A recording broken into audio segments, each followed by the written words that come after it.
Քոչարյանը դա իր գործն է անում, ընդամենը ինքը չի կարող ուրիշ բան խոսա։ Նա ես համարում եմ Ռուսաստանի գործակալ։ Եվ ինքը ռուսական թևի տեսակետներն է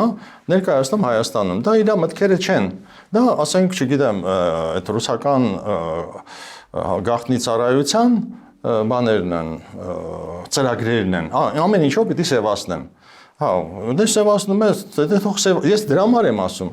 Պարոն Ավետիս, ասվում է Ռուսաստանը այստեղ այդքան գործակալներ ունի, որովհետև կներեք, նույն Շոշուկի եւ խոսակցությունների մակարդակում գործակալ են անվանում անգամ կաթողիկոսին, գործակալ են անվանում առաջին նախագահին։ Ես ձեզ մի բան ասեմ, իմ շրջապատի 80%-ը գործակալներ են։ Ես չգիտեի դրա մասին։ Ես տեսա այդ ձեզ այդ հարցազրույցների ժամանակ, թե տեսա ես իմ շատ հարազատ մարդիկ, որոնք որ իմ հեռախոսի համար ունեն, կարող են զանգել, ասել Վիգեն, ես ինչ ես խոսում։ Հա, ինձ այդ համացանցում հարցակումները կատարեցին, գիտեք ինչ։ Հա, ես դրա մասին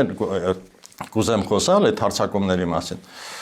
Ես հասկացա, որ իրանք աշխատանք են անում, որովհետև իմ ծանոթս, որը իմ տանը հաց է կերել, փոխանակին զանգի հարցերը parzi, ասի, ես ինչի ես ասում, սենց կամ ինչի կամ համամիտ եմ կամ համամիտ չեմ, չէ։ Իրանք ինձ հանրային ձևով դարձրեցին անբարոյական, չգիտեմ ինչ,